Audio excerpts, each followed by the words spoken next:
mean, we are seeing this again and again, whether it was Aftab and Shraddha here in Delhi, whether it is this Manoj Sani and Saraswati Vaidya in Mumbai. We are seeing the kind of depravity in behavior, almost like these are not human beings. This is almost like animal-like behavior. Why are we seeing this extreme depravity in crimes against women of late? I think somehow morally and socially we are going down day by day, especially the thinking of men that they can get away with these kinds of murders. And when the people who have committed these kinds of crimes don't get punished, then also I think they think that they can go scot-free after committing crimes. And somehow I think how we should raise our sons, that we need to think, the families need to think that morally how we should raise our sons and how society can change the way of thinking of our boys, men. Now, in such kind of relationships where there is an abusive partner, a sociopath or a psychopath, and these women are living for 3, 5, sometimes even 10 years, how could they not know? How could they not figure out that their partner is a psychopath? Jaka, yes, they do know, but there is a battered wife syndrome also. That women also get used to these kinds of behavior of their partner. And that is the syndrome. And they really need counseling from a psychologist if they are going through it, because they are used to.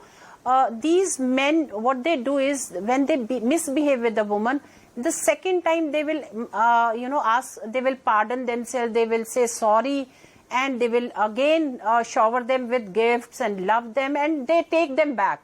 Women take them. That is called battered wife syndrome. And many of our girls, even in Shraddha's case, we have seen that she was going through tough time with that boy, but still she was living with that person. It was because of that. They don't know that they have to go to a counselor, somebody and ask help. They don't know how to walk out of that relationship when they are beaten up or they are harassed mentally or physically. One other thing that we've noticed, ma'am, is that oftentimes these kinds of victims of such harsh abuse, they are secluded away from their family, from their friends. They have no support system of any kind. What are the signs that one needs to pick up if somebody happens to be living in an abusive relationship, there is physical violence and so on? What should one look out for? In every relationship, it is very, very important that a person has support system, whether from family or friends, and share their problems to the persons they are close to. But in Indian society, especially women don't, share their problems outside a relationship. They think that they have to protect that relationship from outside world. And even if that is an abusive relationship, they don't share. So first thing is, if you are feeling that somebody is abusing you, even verbally, you should walk out of this and share it with your friends.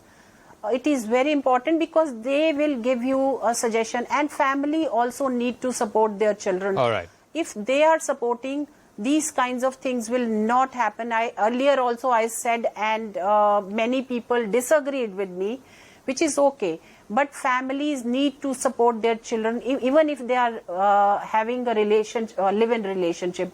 In that way, I think they will be able to share if they are going through any problem. Okay. Rekha Sharma, we'll leave it at that. We'll see how this story plays out. This is, of course, the latest in a series of very, very violent crimes, almost inhuman crimes, where not only is the victim, the woman in these cases, murdered, but also the body is disposed of in the most brutal of fashions. So let me